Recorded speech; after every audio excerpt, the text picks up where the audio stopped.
Bem-vindos ao DunaCast, o podcast do Duna Arrakis Brasil.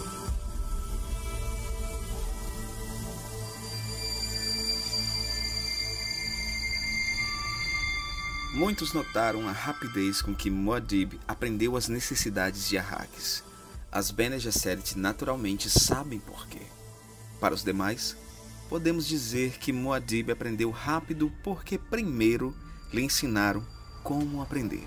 E a primeira lição de todas foi desenvolver a confiança fundamental de que ele era capaz de aprender. É surpreendente saber quantas pessoas acreditam não ser capazes de aprender e quantas outras creem que aprender é difícil. Muad'Dib sabia que toda experiência era uma lição.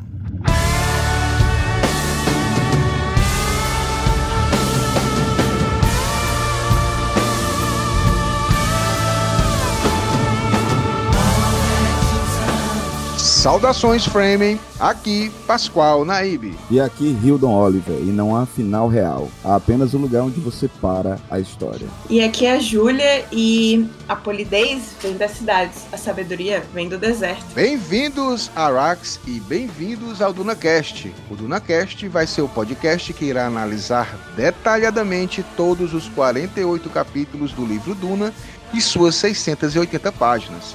Isso mesmo, você vai fazer sua leitura pessoal e depois vem aqui conferir todos os detalhes, curiosidades ou mesmo para tirar suas dúvidas. Estamos no 9º episódio e vamos analisar o 9º capítulo do livro Duna.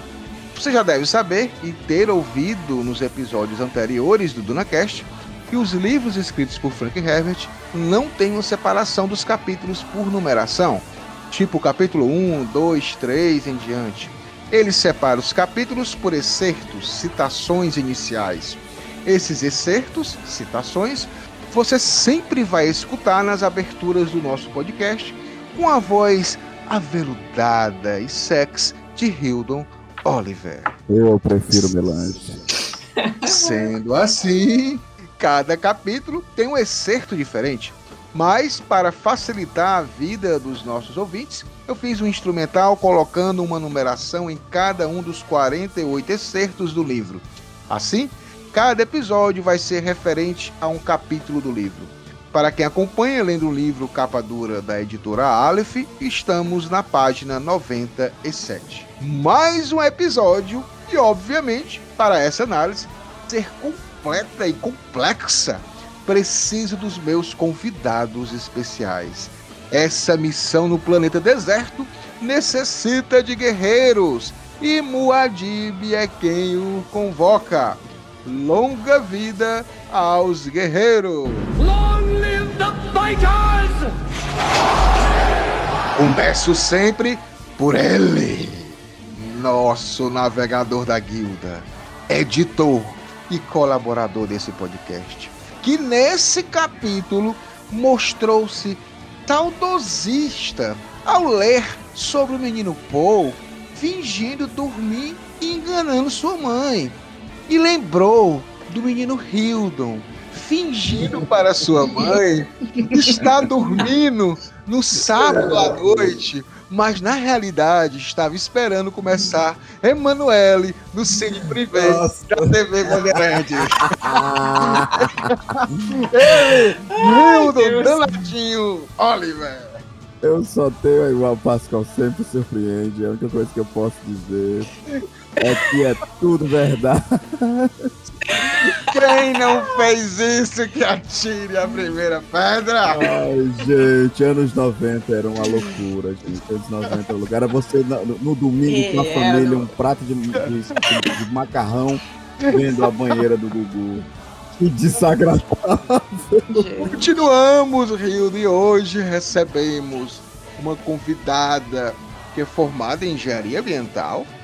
Bem, é planetóloga imperial, aprendiz do maior planetólogo que o Império já viu e que você, cara ouvinte, vai conhecer em breve, que é o Dr. Kynes. Seja muito bem-vinda, Júlia Messing. Ai, obrigada, gente. Muito legal estar aqui. Você sabe que eu gosto muito de falar sobre Duna, como sempre.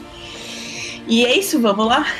O Kynes me liberou, deu um tempinho aqui pra eu dar um alô. E tô estagiando lá agora, então. Show de bola! Ele tá trabalhando pesado aí na área complicada. Uma área complicada. Nossa, nem me fale. Com certeza. Esse governo passado dos Harkonnen aí destruiu. E nós vamos falar muito da questão ecológica nesse capítulo, mas, feitas as devidas apresentações, preciso caprichar no cafezinho Framing de hoje, porque temos uma expert em ecologia como convidada. Então... Eu tô saindo, vou deixar aí o café contigo. Eu até mais. Fui para Hax, Hildo, atrás dos banheiros ecológicos. Aí existe, tudo tem limite, cara. Tudo tem limite, Pascoal. Completar, cara. Olha só, eu fui atrás dos banheiros ecológicos dos Frames, onde fazem a compostagem dos dejetos para a geração de um adubo para essa safra especial que vamos degustar agora. Vai ficar delicioso, suculento. Bora de cafezinho Frame, Hildo. Cara. Tudo tem limite, gente. Até a escrotidão tem que ter um limite. Mas vamos seguir adiante, porque tem muitas coisas para conversarmos sobre esse capítulo 9. Porém, antes de iniciarmos a análise, vamos fazer uma breve recapitulação do 8º capítulo, que foi o episódio chamado As Tamareiras.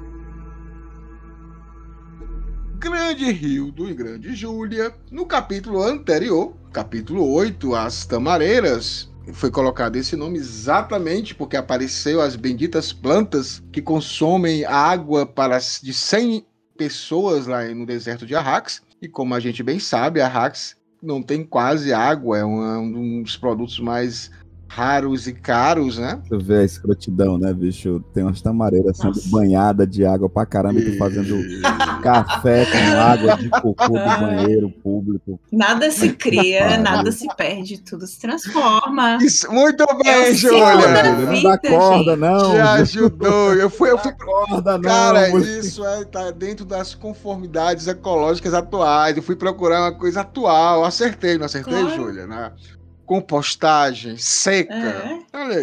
Olha aí, Hildon. É uma realidade, aceita. É uma realidade. Mas nesse capítulo aqui das tamareiras, em especial, a gente tem aqui a conversa do Dr. Yue, que a gente já sabe que é o traidor, que é o médico, né? E ele tá conversando com a Jéssica. E o Yue, ele usa de uma estratégia muito interessante, que ele sabe que para enganar uma Bene Gesserit é algo muito difícil. E, obviamente, a gente está lendo aqui, Hilda e Júlia, algumas características físicas do médico, e a gente nota que parece que o que está perturbando ele de forma inconsciente está sendo colocada de forma assim, muito visível no corpo, né? Ele está emagrecendo, ele está com aspecto meio que acabado, como se fosse um palito, desajustado. E isso, de alguma forma, iria chamar a atenção, né? Principalmente da Jéssica. E nesse momento aqui, nessa conversa, né? Antes de chegar, ele dá uma jogadinha, que ele tá, tipo, como se tivesse distraído, olhando para fora, olhando para as tamareiras, e a Jéssica chega e ele se dirige a ela sem o milady, né? Sem a honraria. E ele fala, Jéssica, seu filho está ali dormindo. Aí ele, me perdoe, milady, pela intimidade, né? E a partir daí a Jéssica pode até achar estranho alguma coisa, mas pode ser por conta dessa situação constrangedora que ele passou, né? Então ela vai ficar meio que sempre em dúvida se foi por causa disso.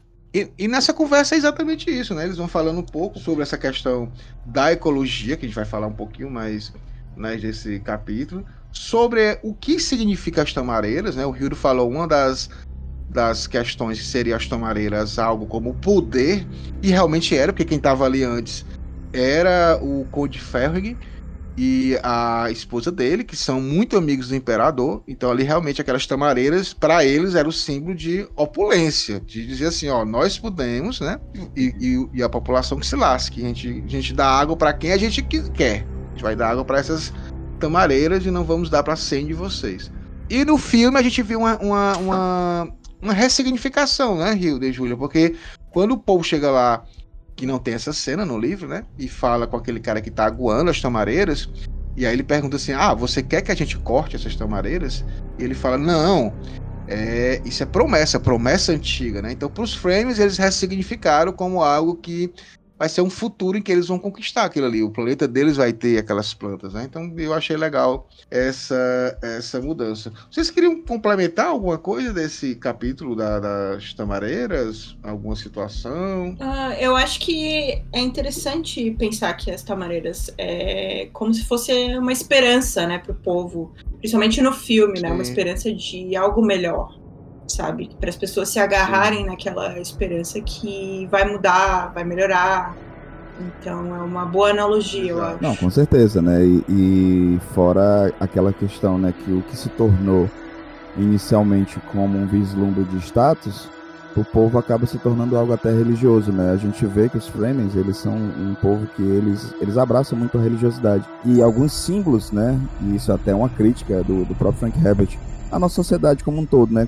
Como coisas que são utilizadas para estabelecer status, para dizer eu sou de uma casta superior, acaba chegando para o povo como algo sacro, né? É transformado em algo sacro, né? As tamareiras, elas acabaram por ter essa nova simbologia, né? Sim, perfeito. E também nesse capítulo, só para a gente lembrar, eles conversaram um pouco sobre que Arrax, mesmo sendo um planeta deserto, nas suas extremidades, nos polos, né, tem gelo, né? Interessante, porque a gente pensa que não tem água assim de jeito nenhum, mas tem água em Arrax. E também é falado que quando eles furam qualquer poço, aparece um filete de água, mas de forma misteriosa essa água some, né? Não brota mais. Então eles ficam na dúvida de o que está acontecendo, né? Então isso é um mistério que nós vamos ver mais na frente. A ecologista Júlia também vai mais na frente, ou no próximo episódio, com certeza ela volta. E a gente vai falar um pouquinho mais sobre essas questões, né? E eu acho que foi essas questões que a gente viu de forma mais concreta, né?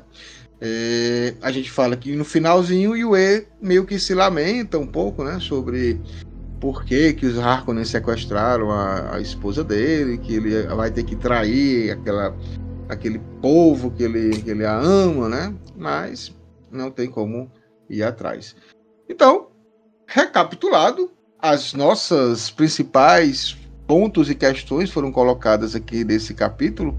Vamos então para o nosso quadro semanal Notícias do Império.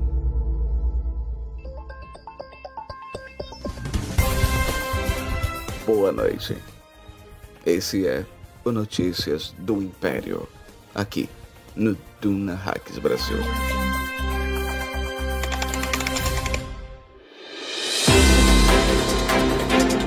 Grande Hildon e Júlia, estamos aqui, Notícias do Império. A gente recebeu uma notícia meio off-topic de uma pessoa, de uma fã de Duna da Bulgária. E ela falou um pouco sobre a questão que ela viu lá nos bastidores, porque ela simplesmente mora no local onde é filmado o filme, né? Que é no Oregon Studios, né? Lá em Budapeste. Então ela tem alguns contatos, ela conversa com o pessoal de lá. E ela falou que muito provavelmente a série das Bene Gesserit, né? A série das Bene Gesserit, que foi meio que não cancelada, mas pausada, né? Ela foi pausada, ia ficar alguns meses. Ela, segundo ela, um membro do grupo da filmagem entrou em contato com ela e disse que estão muito perto de recomeçar. Então isso é uma coisa boa. É a Susan, o nome dela.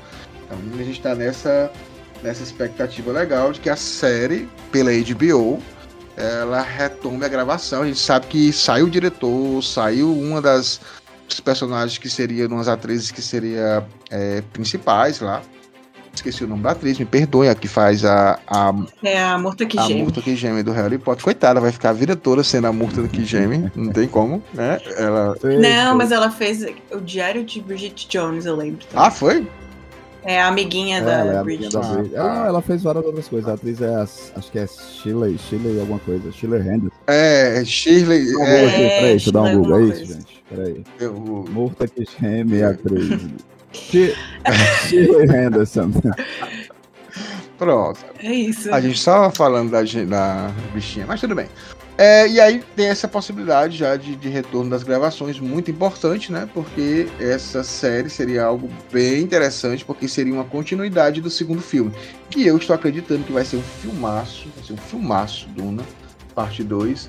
E aí o hype vai estar alto e era muito interessante ter uma série, né? Pois é, eu acho que ela deveria já ter sido lançada assim nesse gap, sabe? Entre o filme 1 e 2. Mas o que eles estão falando, né, que eu acho que teve, digamos, uma descontinuidade da visão, sabe? Do universo. Então eu acho que talvez tava ficando muito diferente, então eles estão... Eu só acho que talvez não desse certo, Júlia, para eles colocarem assim nesse meio... Porque vai ser uma série que vai falar de coisas de, sei lá, de muito tempo atrás, antes de Duna. E às vezes pode até confundir, porque Duna já não é, né, tão fácil às vezes de digerir algumas coisas. Então se eles botassem para explicar um pouco antes, então acho que talvez ele, colocando depois, eles já atiçam, porque a pessoa quer saber quem são as Bene Gesserit, e aí a série vai ser sobre as Bene Gesserit. Acho que talvez por isso essa estratégia também de não... Eu também queria era um antes e um depois. Não tem esse negócio de... eu queria sempre mais, mas não tem condições. Mas olha só, antes da gente partir por pitadas de melange dos nossos convidados, eu queria só, mais uma vez, reforçar algumas coisas. Primeiro, que, Hildo, mais uma vez toda semana a gente tá crescendo a nossa quantidade de seguidores no Spotify, tá? A gente está atualmente... com 2.766 seguidores no Spotify. Toda semana aumenta, né, gente? Toda semana aumenta. O Pascal me manda, eu fico muito feliz. Toda semana aumenta. E olha só, a gente mais uma vez reforça. A gente tem quase 2.766 no Spotify, que é 75% do nosso público. Então a gente tem ainda aí 25% que deve nos seguir em outro, no Apple, no Podcast Addict, no Google Podcast. Então a gente com certeza tem um número bem maior de seguidores e isso é algo... Mas com certeza. Rapaz, inclusive eu quero até aproveitar esse momento. Sim, e hoje aconteceu um negócio muito engraçado, né? Eu tava lá na loja, atendendo e tal. Aí eu me apresento, a gente se apresenta e tal. Aí o cara no WhatsApp assim, peraí. Caralho! Aconteceu, a fama chegou. Tava comprando um quadrinho. A fama chegou. O cara, peraí, é o Hildon do DunaCast? Eu disse, sim, é o Hildon do DunaCast. Inclusive, ele comprou hoje ali, fez um sketchzinho na sacolinha, como eu sempre faço pra galera que pede, né? No delivery lá da loja. Inclusive, falem com a gente lá na fanzine de Piperia e nos nossos parceiros da Regret Comics. Mas agora eu quero mandar um cheiro, um abraço aí. É o Jarleo. Jarleo, não sei se estou pronunciando meu nome certo, o Jarleo. Mas um abraço, cara, foi muito massa, bicho. E foi engraçado, porque a gente lá, eu fiz um sketchzinho pra namorada dele, espero que a tua namorada tenha curtido, fiz uma Anya, meu adolescente, lá pra ele. Então é isso, gente, muito obrigado. Eu acho que cada vez mais a gente fica muito mais próximos, né? Tem muita galera que entra em contato comigo, que eu não sei nem quem é, mas quando eu vejo, segue um DunaCast, então eu já sei que é a galera massa, então eu aceito. Já aconteceu comigo, olha que eu não participei de muito. Sim. Olha aí. E o legal é que, assim, o Hildon não é um nome também tão comum, né? Aí tá Hildon... Essa voz de narrador também. Essa voz aveludada, não tem igual. Mas olha só, eu quero agradecer também os nossos assinantes que estão ajudando a gente no Catarse. A gente tem um novo assinante, Hildon. É o Hudson Pacheco. O Hudson Pacheco tá apoiando o DunaCast lá no Catarse.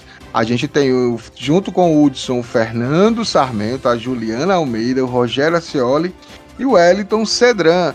Então, se vocês quiserem ajudar, a gente tem vários tipos de recompensas, né, para você apoiar. Você pode apoiar com R$5, você vai se tornar um Mentat, pode apoiar por R$10 por mês, você se torna um navegador da guilda, você estará sempre sendo agradecido nos episódios semanais aqui no DunaCast, seu nome vai estar no mural de apoiadores, e a partir de R$10 nessa modalidade, você faz parte já do grupo do WhatsApp exclusivo para a galera do Catarse, e somente nesse grupo estará a voz aveludada e sexy de Hildon Oliver. Ele está lá. Ele manda todo dia uma mensagem bom todo dia. Só que numa voz assim, sexy. Não, e ele faz vídeos como deixar o cabelo dele hidratado dessa forma. Então é importante isso. E se você quiser apoiar. E fora outras coisas, sempre a galera lá que tá no grupo, que apoia, a gente sempre manda umas coisas diferentes, coisas que não saem no episódio. A gente que eu acho engraçado, interessante, a gente manda pra galera. A gente fala antes quem é o convidado especial, né? Então o pessoal ficou sabendo antes de algumas coisas. Inclusive, foi muito legal. Quero deixar um abração pro Carlos Volto. Isso. Que foi um episódio gostosíssimo de gravar.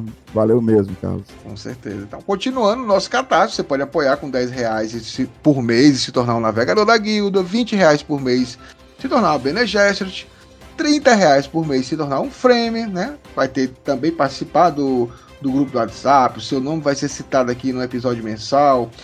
A partir de R$30 você pode mandar um áudio de fã, até 2 minutos, que vai ser anexado aqui nesse quadro Notícias do Império.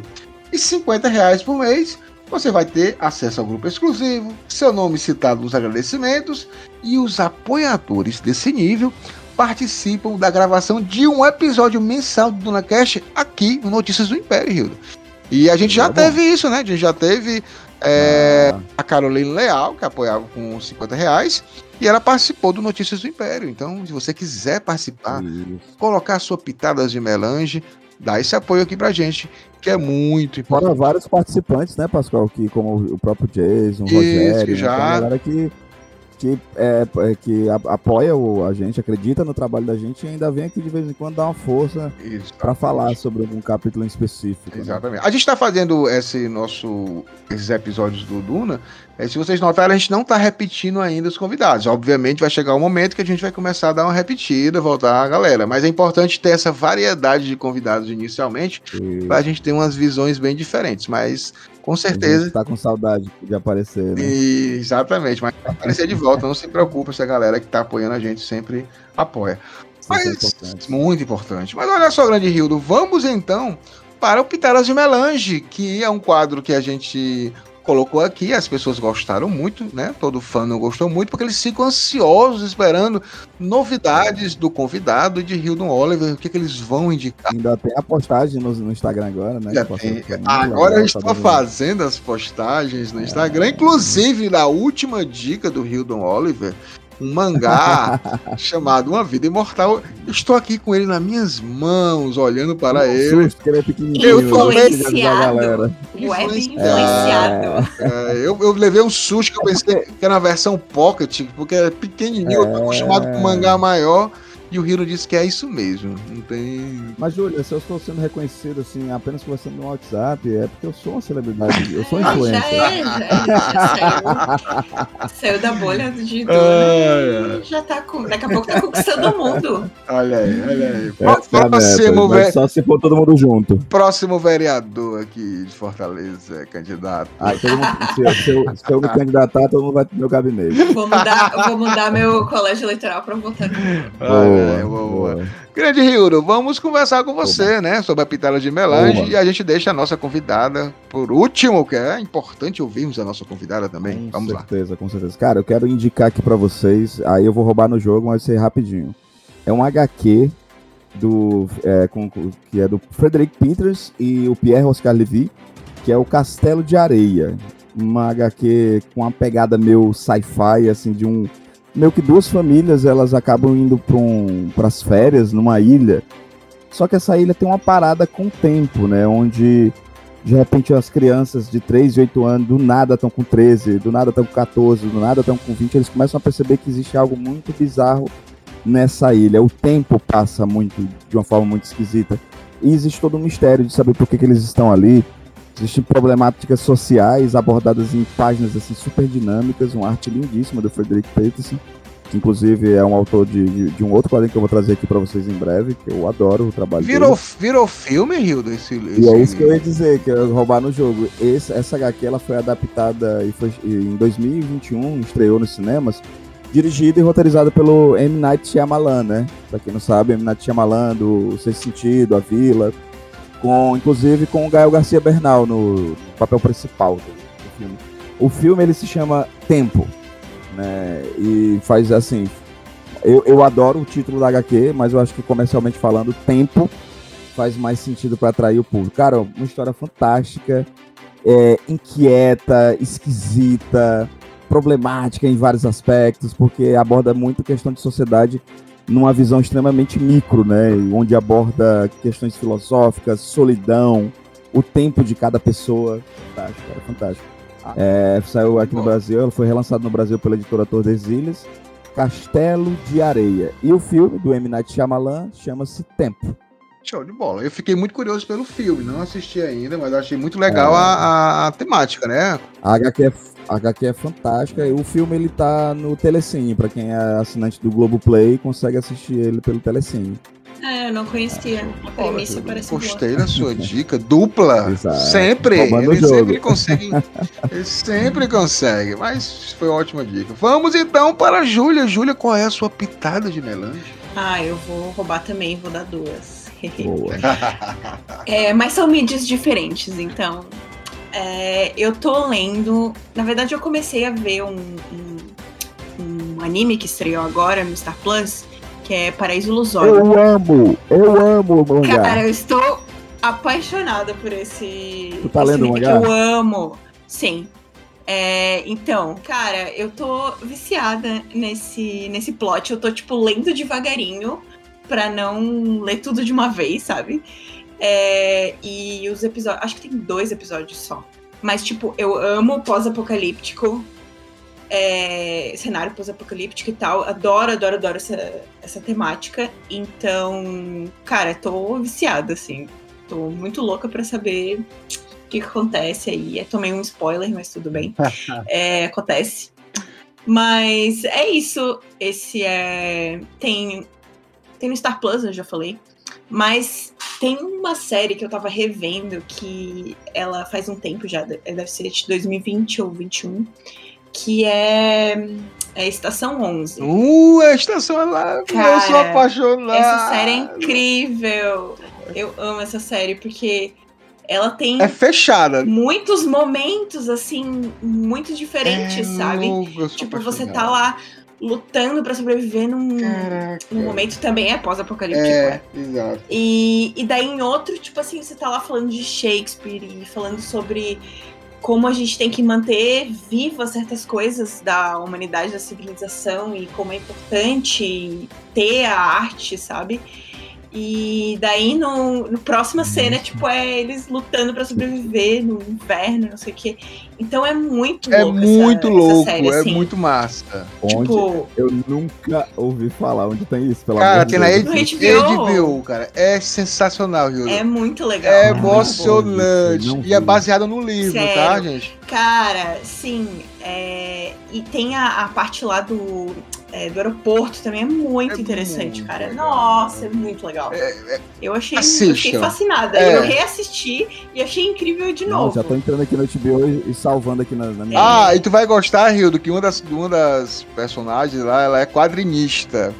Então, assim, a história... Nossa. A história, ela é tudo por causa de um cerne quadrinho. dela, Tudo por causa de um quadrinho. Tipo... caralho. Sério. Porque ninguém nunca... Obrigado, Júlia. Você me trouxe uma indicação incrível. Agora eu já tô salvando aqui. É muito interessante, assim, tipo... Vale a pena ver se com você cuidado, gostou porque tem muitas nuances. Muitas nuances. Você gostou desse último aí, do Apocalipse, do Pascal, do The Last of...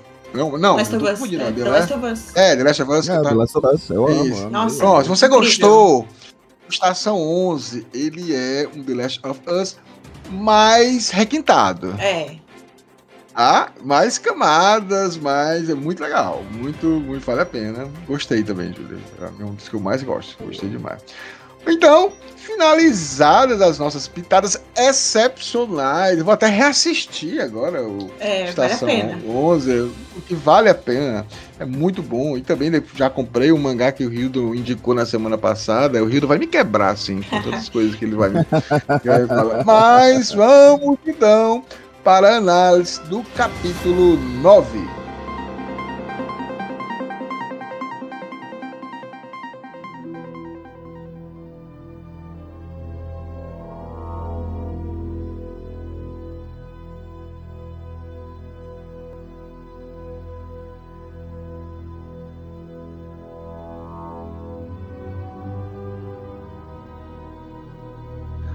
Grande Hildon, grande Júlia. A gente tá no capítulo 9. Cara, e o Hildon, obviamente, já leu com toda a competência e com toda a entonação e nuance necessária esse excerto inicial, né? Porque é muito legal, porque ele fala sobre a questão do aprender, né? Do aprendizado, né? E até ele começa inicialmente falando que o Muad'Dib, que nós já estamos desconfiando, já sabemos que é o Paul, né? Ele aprendeu as necessidades de Arrax, né? E as Bene Gesserit, naturalmente, sabem por quê. Então, meio que ele fala de uma forma aqui mais distante, né? Como se fosse uma coisa técnica. Que o Paul sabia porque aprendeu com as Bene Gesserit já a estudar. Mas, na realidade, ele fala, para os demais, podemos dizer que Muad'Dib aprendeu rápido, porque primeiro lhe ensinaram como aprender, né? E a primeira lição de todas foi desenvolver a confiança fundamental de que ele era capaz de aprender.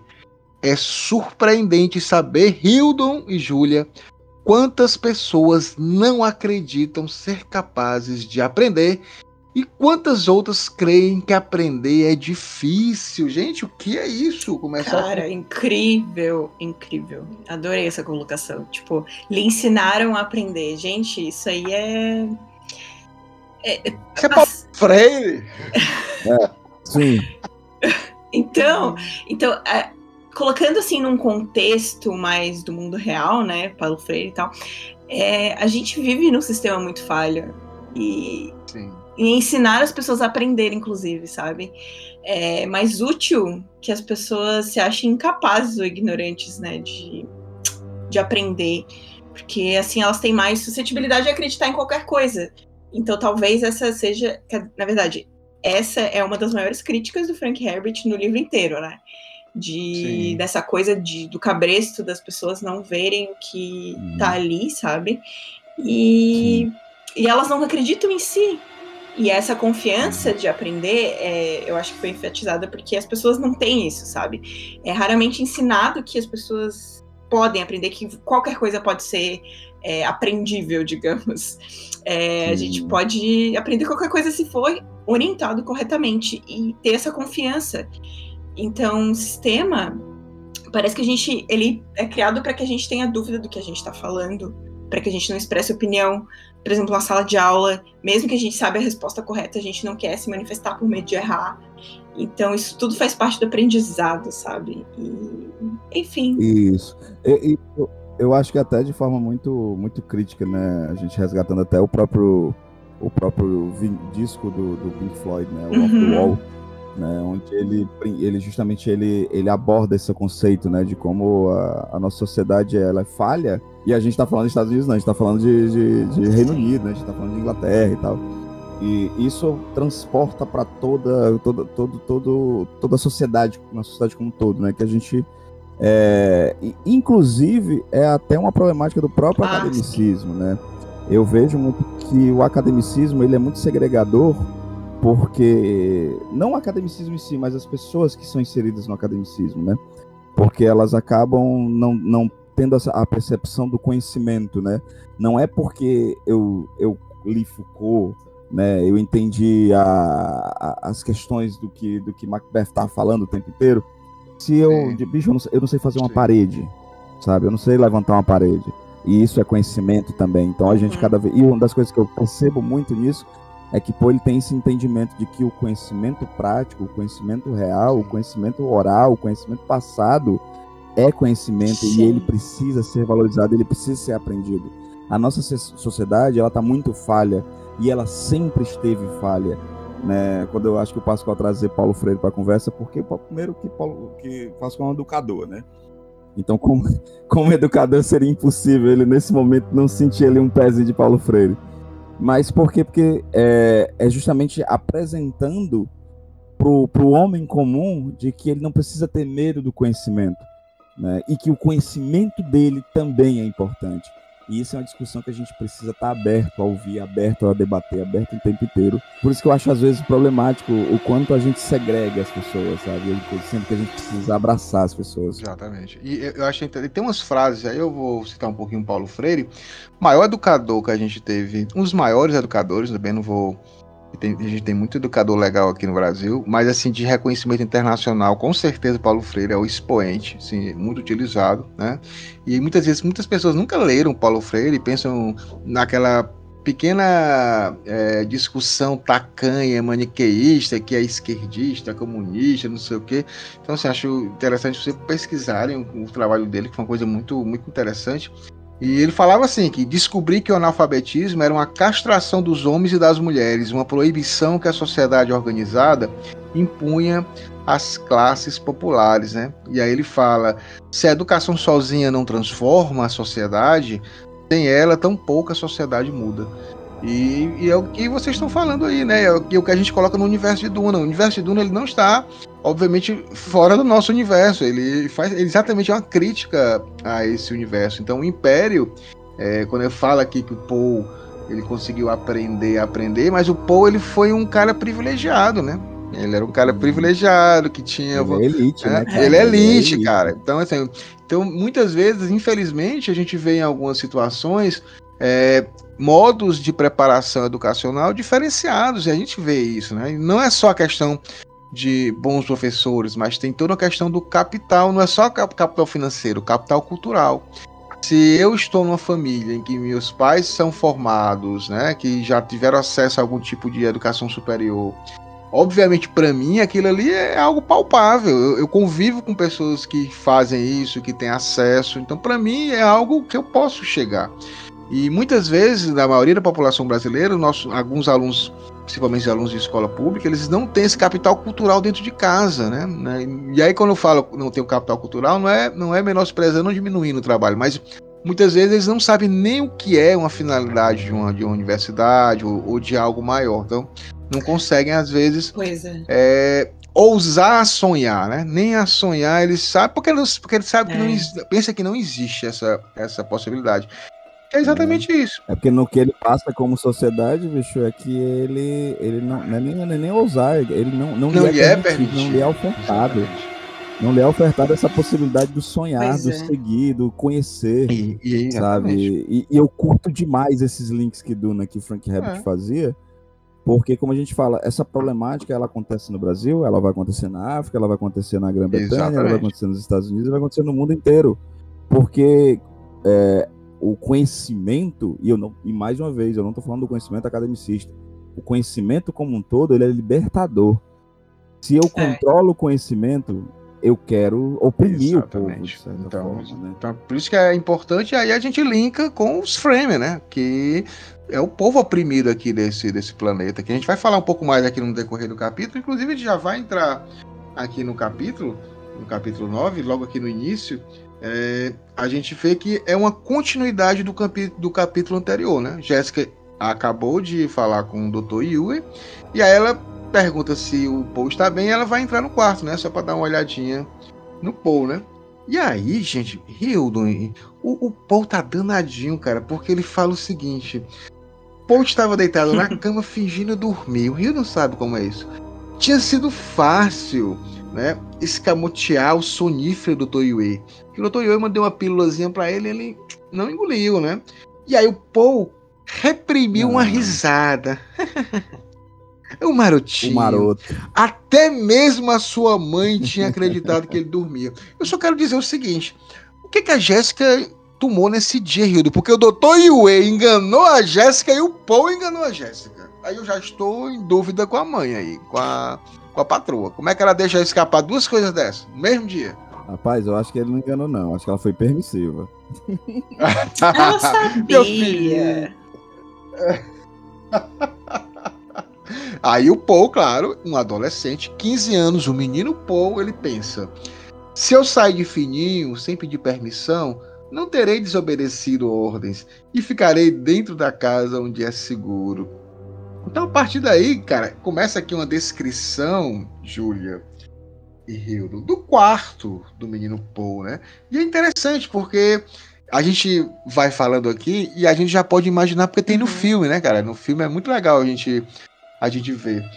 Mas é legal saber aqui que ele diz que na sua cama tinha uma cabeceira falsa presa na parede, que mostrava lá como se fosse um peixe, né? Saltador. Que se você apertasse lá o olho do peixe, abrindo a luz não sei aonde. Se você empurrasse o olho de um peixe, as luminárias suspensas do quarto se acenderiam.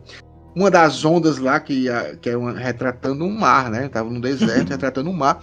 Você vê, gente, que o negócio é opulência. Sim. Mesmo, né? O cara tá num local que aí não foram os Atreides, tá, galera? Mas os Atreides com certeza mandariam fazer também. Mas é um local em que tem tamareira, em que os quartos têm representações do mar, coisa que não existe, né? Todo direitinho, né? Agora a minha dúvida aqui para vocês, tá?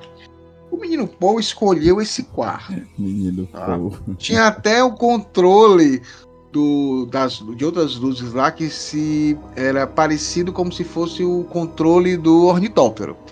É tipo um videogame. Um menino brincando de videogame. Era, né? O PS5 Aí dele. a gente... exatamente. Então ele ficou lá direto brincando. Só que a gente tem que lembrar, capítulo 2, onde apareceu pela primeira vez o Barão Vladimir, Peter, seu Mentat e o Feyd Rautha. E aqui o Feyd falou o seguinte: preparamos algumas distrações na residência oficial. Haverá um atentado contra a vida do herdeiro Atreides. Um atentado que pode muito bem ter êxito, né? Por que ele fala isso? Porque ele diz que o quarto ele foi preparado para ser algo interessante para o menino. E aí você vê um quarto cheio de coisas desse tipo, obviamente o Paul ia escolher aquele quarto, né?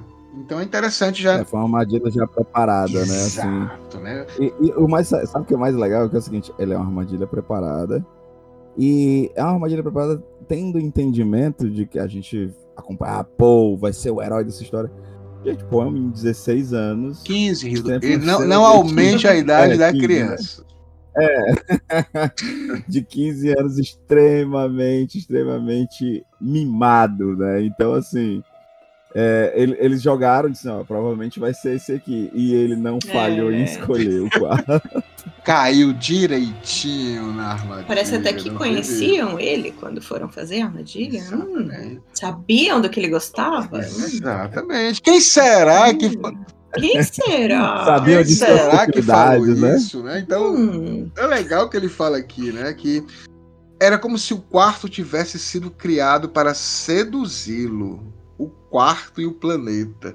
E aí meio que o Frank Herbert dá logo assim um pequeno spoiler, né? Porque quando ele diz que se o quarto e o planeta está sendo feito para seduzi-lo, o que vem agora no quarto quer dizer que no planeta também não tem muita coisa boa de se esperar, não. Tem perigo. Não. Tem perigo, não tem como. Danger, exatamente. Mas ó, antes de passar para esse atentado, a gente vai vendo aqui no decorrer, fala um pouco sobre as características do quarto. A gente está aqui brincando, mas realmente foi colocado para isso. Mas antes de chegar no atentado, eu queria falar com o Hildo e com o Júlio sobre o seguinte, tá? Ele ainda, olha, o Paul, cara, é um menino, assim, eu vou colocar ele para os estudantes lá da escola para poder ficar como um exemplo. Porque ele estava olhando aqui o bibliofilme que o E havia lhe mostrado, né? E aí ele fala que a Hax, Estação de Experimentação Botânica. Aí eu vou passar para a Júlia, porque aí é a área dela. A Hax, Estação de Experimentação Botânica no Deserto de Sua Majestade Imperial, que era um bibliofilme, que é como se fosse aí passando lá o notebook não, o tablet dele, né? E aí ele estava aprendendo, vendo lá as coisas, ambrósia, tamareira, tudo mais, né? Nomes, imagens do passado do planeta, muitas coisas para aprender. Mas aí você mostra, Júlia, que antigamente existia tipo uma estação lá imperial em Arrakis, mas não era para melange, que não tinha sido descoberto a melange, né? E era mesmo para saber se poderia ter condições de vida humana ali. Então mostra que existia esse interesse, porque ele fala aqui do planeta Terra, do distante planeta Terra, que não existe mais, né, que foi destruído ou se perdeu, ninguém sabe o que aconteceu, mas os humanos migraram para outros planetas. E parece que em cada planeta eles mandavam essas estações imperiais para ver se dava para ter vida humana lá.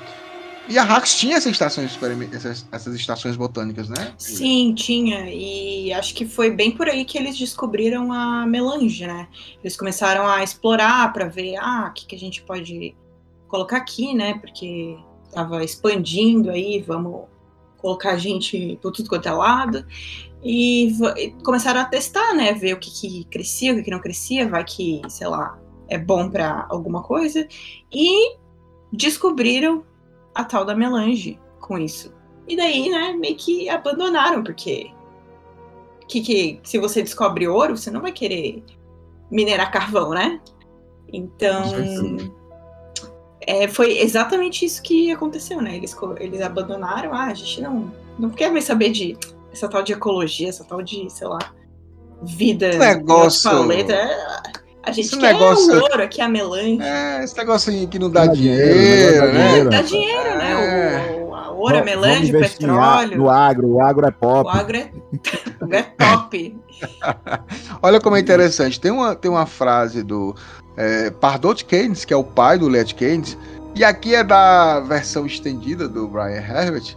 Mas é interessante a frase do Pardot. O Pardot existe, tá? A gente vai conhecer mais na frente. O Pardot Keynes é o primeiro cara que chegou lá em Arrakis, mandado pelo Imperador. E ele fala assim: o planetólogo trabalhador tem acesso a muitos recursos, dados e projeções. No entanto, suas ferramentas mais importantes são seres humanos.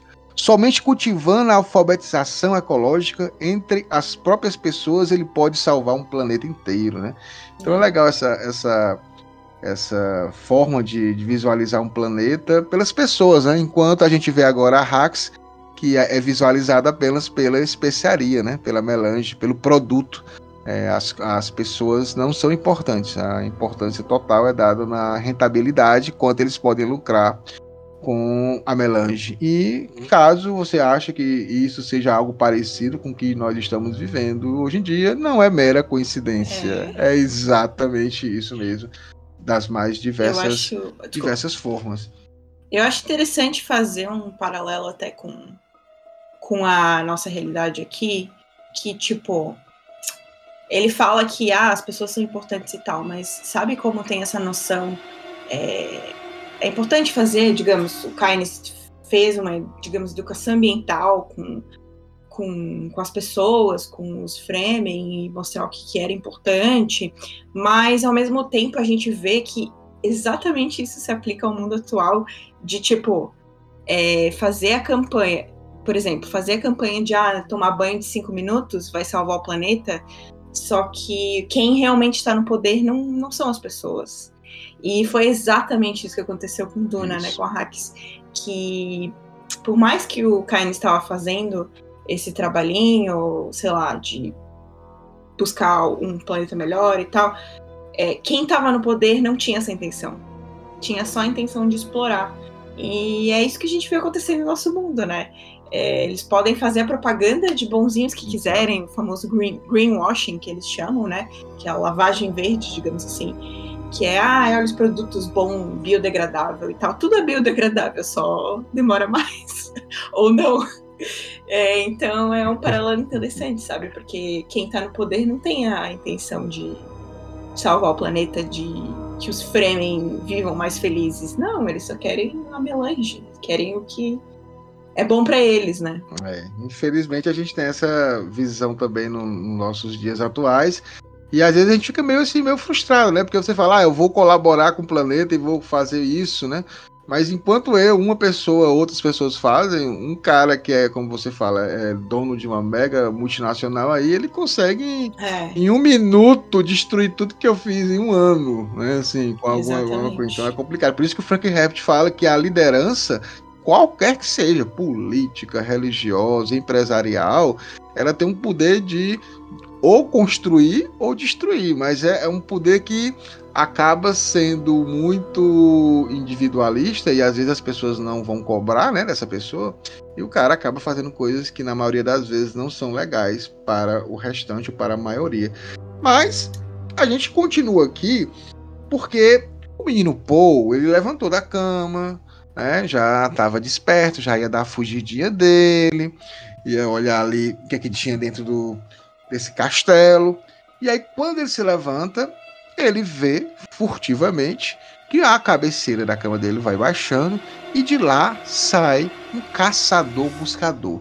Quem não viu no filme, veja que ficou lindo aquele design daquele caçador-buscador, parecia um inseto. Aliás, tudo em Duna em relação ao figurino remete a alguma coisa da natureza, é importante, tá? Vocês perceberem isso, as roupas do Harkonnen, né? As roupas dos Atreides sempre vai remeter a alguma forma ecológica. E aí eu queria também falar para vocês uma questão interessante. O objeto que sai lá, o caçador-buscador, ele fala aqui, ó. De trás da cabeceira saiu furtivamente um diminuto caçador-buscador com não mais que 5 centímetros de comprimento. Cara, a gente sabe que a inteligência artificial foi abandonada em Duna, mas a gente sabe também que quanto menor algo é projetado, mais tecnologia tem naquilo ali. Não é verdade? Então, assim, não deixa de ter tecnologia no mundo de Duna. Nós não temos inteligência artificial. E aqui ele vai falando, né? Que Paul reconheceu na hora. Gente, olha a loucura, olha o nível de psicose que essa galera nobre deve passar. Porque ele diz assim: uma arma comum dos assassinos que toda criança de sangue real aprendia a identificar bem cedo. Era um pedacinho voraz de metal guiado pelas mãos e pelos olhos de alguém nas proximidades. É como se fosse um drone, né? Um dronezinho que quem estava colocando lá. E era capaz de se enterrar na carne viva e abrir caminho pelas vias nervosas até o órgão vital mais próximo. Então a gente vê duas questões aqui: tecnologia e neurose, né? Uma criança sabe o que é aquilo ali, Hildo, uma criança, Hildo sabe o que é um caçador-buscador. Imagina Criança não, mas ele aprendeu quando era criança. Isso aí, você vê. Assim, tu imagina todas as crianças nobres, né?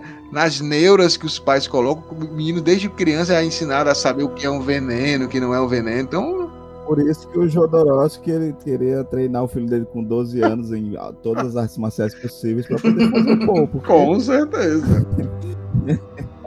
Para poder manter o padrão, né? Pois é, cara. Mas é porque apesar de ser da elite, né? Hoje em dia o moleque vai fazer um vôlei e um judô, né? Os moleques da elite. Mas apesar de ser da elite, o Conde, né? O Duque, desculpa gente, é o sono. O Duque, ele sabe que ele precisa preparar o Paul para as guerras que estão por vir, né? Então tem que trabalhar de uma forma muito inusitada, né? Ensinar ele tudo. É tanto que o Duque leva ele para as reuniões, mantém ele perto e ainda permite que ele seja treinado pela mãe. Exatamente. Né? E uma coisa interessante aqui, quando sai esse caçador-buscador, a gente mostra que o Paul fica no estado de imobilidade catatônica, Júlia. Ele não se mexe, né? Então, muito graças ao treinamento das Bene Gesserit, porque ele consegue controlar todo o corpo dele, porque se fosse outra pessoa, qualquer movimentozinho iria chamar a atenção desse caçador-buscador, ele iria ser, de alguma forma, morto nessa tentativa. Agora, eu queria que tu falasse um pouquinho, Júlio, dessa parte que ele fala assim: eu poderia gritar e chamar o Yue, mas a coisa o mataria no instante que a porta se abrisse. Tu acha que um Harkonnen estivesse na mesma situação que o Paul, ele ia chamar o soldado não para abrir a porta e o caçador? Ah, com certeza. Aí que tá a diferença, né? Essa é a primeira coisa. Ô, fulano, chega aí, ó, vou te mostrar uma coisa legal. Paf! Mais um dia sendo um Harkonnen, né? Porque caricato, assim, os Harkonnen, como eles são malvadinhos, sabe? De, tipo, sem escrúpulos e tal. Claro que eles são, né? Mas, Sim. tipo, chega a ser caricato, né? O jeito que o Frank Herbert nos apresenta, de tão sem... É o mal personificado, né? O Barão. Então, cara, ia ser a primeira coisa que ele ia pensar. Pô, vou antes ele do que eu, né? Isso. E o Paul, Exatamente. a gente vê alguma empatia nele de não chamar ninguém, né? Porque, afinal, ele com certeza foi mimado, disseram toda a vida pra ele que ele é o tal, que ele é o filho do Duque, não sei o quê. Então, eu acho que essa é a principal diferença, na verdade, dele com os Harkonnen. Apesar de serem da elite os dois, eu acho que tem um pouco esse approach diferente das famílias. É o código de honra dos Atreides, né? Como eles falam, né? Que faz com que essas pessoas que estejam lá com eles sejam servos leais, né? Assim, eles se arriscam por esses líderes, porque eles sentem que eles têm essa compaixão, essa forma do cuidar, né? É interessante, realmente. Não deixa de serem nobres da elite, né? Não deixam de procurar os seus próprios interesses. A manipulação só é diferente, exatamente. Assim, mas é manipulação. É uma manipulação, exatamente, não foge. Então, ele fica nessa dúvida, né? Se ele se mexe ou não se mexe, ou se ele chama alguém ou não. E aí, de uma hora para outra, uma porta se abre, e aí quando se abre, e aí ele, de repente, fica nessa dúvida, de repente abre-se a porta e aparece a Chadot Mapes, a pequena, enrugada Chadot Mapes, né? Então, quando ela aparece, rapidamente de forma rápida, ele pensa e segura o caçador-buscador e consegue colocar a parte dele de metal, né? Numa porta de metal, e detona lá o aparelho e consegue salvar, né? Então, nesse momento, né? O Paul diz assim, Paul fez que sim, né? Porque ela quando ela entra, ela fala assim... acabou de acontecer isso, acabou da vida dela ser salva, e ela só diz isso: seu pai mandou chamá-lo. Há alguns homens no corredor para escoltá-lo. Somente isso, né? E aí o Paul diz assim: Paul fez que sim, e seus olhos e sua percepção se concentraram naquela mulher esquisita, metida no vestido saco na cor parda dos escravos. Olha aí, mais uma vez a gente vê aqui de forma assim mais visível, que ele fala que ela estava vestida no saco cor parda dos escravos. Então a gente tem servos, tem escravos aí para os Atreides, né? Então não deixa de não acontecer. Então tá ali mostrando que a questão é elite. E ela fala assim, depois disso, né? Já ouvi falar dessas coisas, teria me matado, né? Aí o Paul, mas eu era o alvo, né? Aí ela, mas a coisa vinha na minha direção. Aí ela, porque você estava em movimento. Aí então ela diz, então você salvou minha vida. Salvei a sua e a minha. Aí ela fala assim, parece-me que poderia tê-lo deixado me pegar e fugido, que é o que a gente estava discutindo, né? Ele poderia ter feito isso, né? E aí ele estranha, né? Como é que quem é essa mulher? Quem é você, né? Eu sou a Chadot Mapes, né? E aí ele fica pensando, cara, que mulher estranha, misteriosa, né? E aí, em um determinado momento, que eu acho engraçadíssimo, que ela fala assim, você colocou um fardo d'água, que no caso ele salvou a vida dela, né? Sobre meus ombros, que eu não sei bem se quero levar. Tipo assim... Não, assim, eu acho engraçado que assim, ela tava de boa. Poderia ter me matado. Não, mas o fardo d'água... Eu acho que ela fala assim, fedelho desse, de 15 anos, salvou minha vida. Eu vou ficar devendo pra esse menino aqui. Não, meu filho, esse fardo d'água, eu não quero... Não, e ela rapidamente já mete não, quero isso, toma aí uma informaçãozinha e toma o kit, falou. Exatamente, vou me livrar. Ela só falou assim, e não te devo mais nada. Eu achei muito engraçado. Porque a Chadot Mapes chegou pra Jéssica, né, alguns capítulos atrás, toda com a daga Cris, reverenciando, que era a mãe do predestinado, que ela era merecedora daquilo ali, todo numa exaltação religiosa com a Jéssica. E com o Paul, ela tá nem aí, ela tá, não, meu filho, eu não quero esse fardo d'água aqui pra mim, não. Toma aqui a informaçãozinha e vá atrás. Mas eu queria, antes de fazer as considerações finais, só uma pergunta pra vocês. Vocês acham que o Dr. Yue sabia desse atentado que o Poe ia sofrer ou não?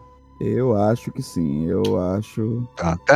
Não, eu acho que sim. Eu acho que sim, porque ele tava muito mal, ele tava passando mal ali, ele sabia o que tava vindo, ele E estava não dá pra esperando, confiar sabe? nele, não. A culpa tava consumindo ele, claramente. Eu vou ser do contra. Eu acho que ele não sabia. Não é nem porque eu acho que ele não teria essa coragem.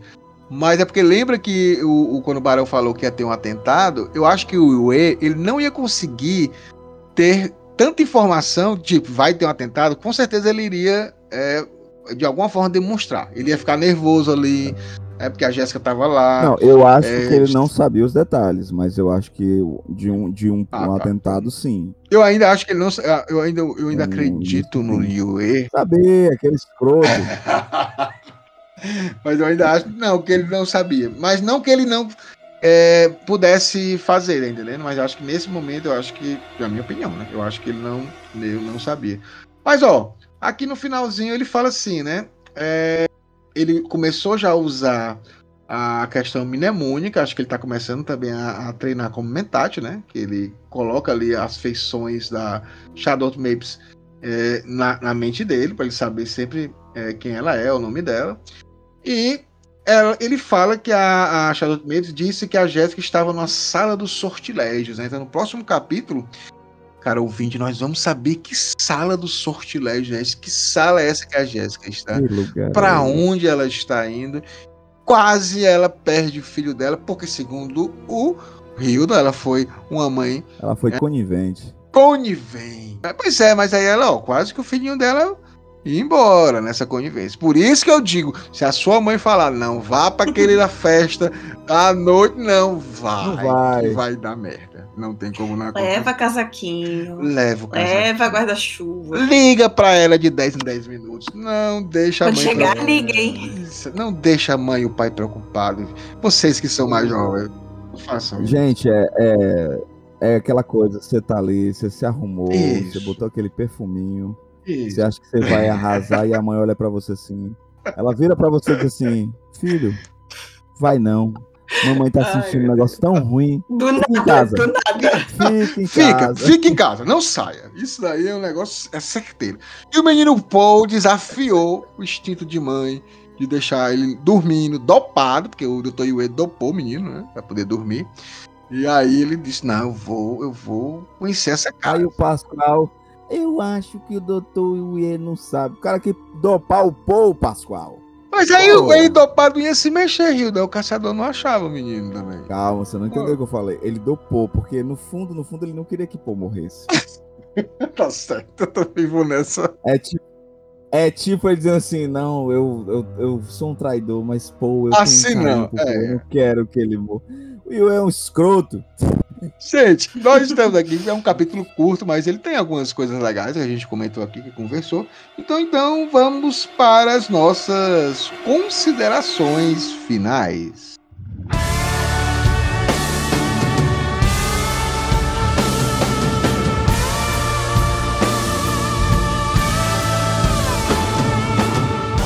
Grande Rio do Grande Júlia, mais um capítulo 9, né? O atentado, em que nós vimos aqui o menino Paul sobrevivendo a um ataque Harkonnen.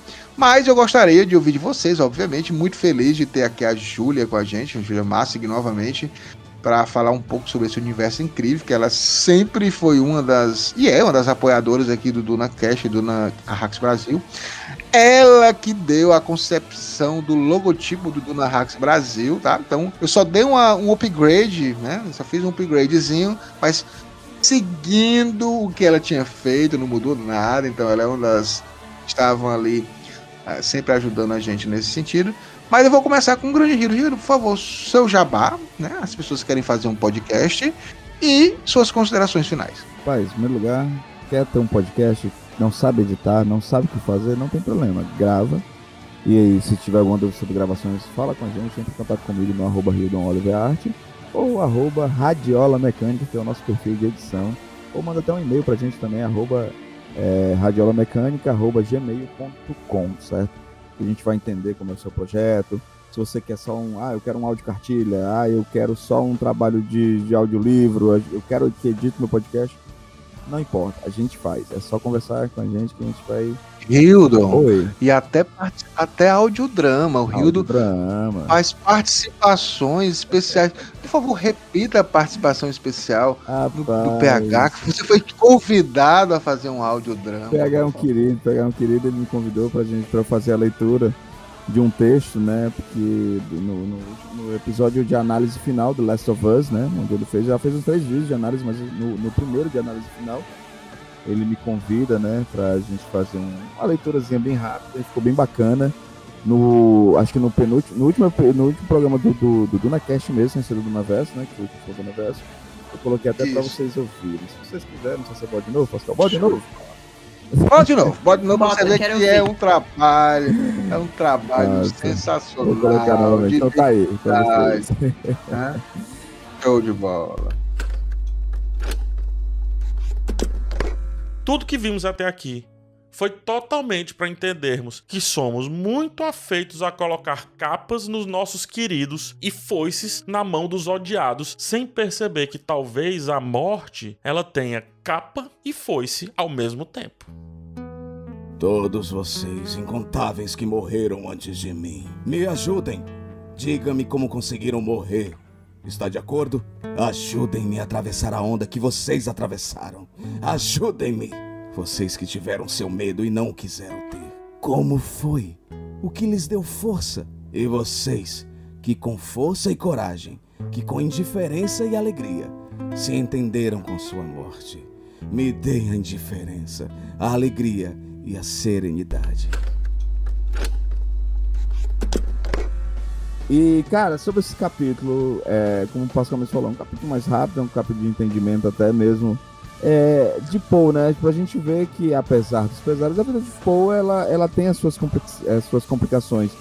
E eu acho que é o primeiro momento de grande complicação, né? Onde Poe, ele tá realmente sendo introduzido de forma perigosíssima nas tramas que vão levar essa história mais além por muitos e muitos livros. Então, eu vejo esse capítulo como o despertar do temor de Poe, né? De Poe entender que ele é um alvo. Show de bola. Eu fico até emocionado em ver o Hildon falando bem do Poe. Então, esse capítulo já valeu. Difícil também, né?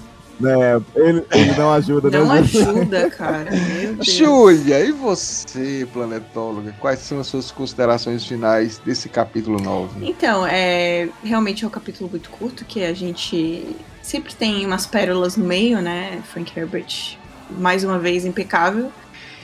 É muito interessante a gente conversar sobre realmente a coisa do aprender. E como o Poe tinha esse privilégio, sabe? Que com certeza nesse universo não era para pouquíssimos, né? Mas ainda assim a gente vê ao longo do capítulo como o Poe, ele ainda mesmo tendo tanto conhecimento, talvez até por isso, eu sinto um ar de superioridade nele. Por exemplo, quando ele vê a Shadowed Mapes, ele fica assim, o que é esta criatura, sabe? Tipo, como se fosse um objeto. Aquilo é um Fremen, não uma pessoa, sabe?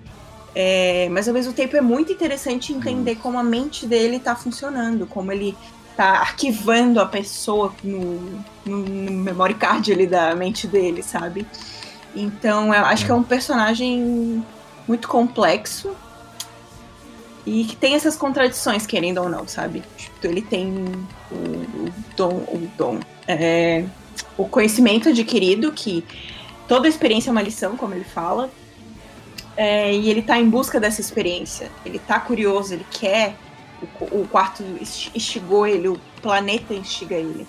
Mas no final é tudo uma armadilha, como o Hildon falou, é só o começo. Como a Tierney fala no final do Just the Beginning. Bem novela das 9, né? Mas é isso, galera. Eu fico muito feliz de receber a Júlia aqui, né? Mas uma vez. Ela apareceu em Messias também, tá, gente? Tá gravado, né? Então assistam a segunda temporada, que já tá todo o Messias de Duna analisado. E está aqui inaugurando, mas na frente ela vai aparecer de novo, não se preocupem. Planetóloga vai aparecer em capítulos que vai aparecer o Dr. Kynes. Vocês vão conhecer o Dr. Kynes mais na frente, né? O grande planetólogo. O chefinho dela, né? E as minhas considerações finais também são essas, né? Eu fico muito emocionado em ver o Hildon falando bem do menino Paul, porque... Mas tudo vai mudar. Quem não se ajuda... Acho que tudo vai mudar. Tudo muda. Mas vai mudar muito. Mas assim, prepare-se, nós ainda estamos em Arrakis, os atores estão ainda, já acabaram de chegar. Agora não se preocupem, as coisas vão melhorar. Então, a gente finaliza mais o DunaCast. Obrigado por estar aqui nos acompanhando. Então, até a próxima semana. E até para todo mundo. Tchau, gente. Tchau, galera. Até a próxima. Esse podcast é editado por Radiola Mecânica. radiolamecânica@gmail.com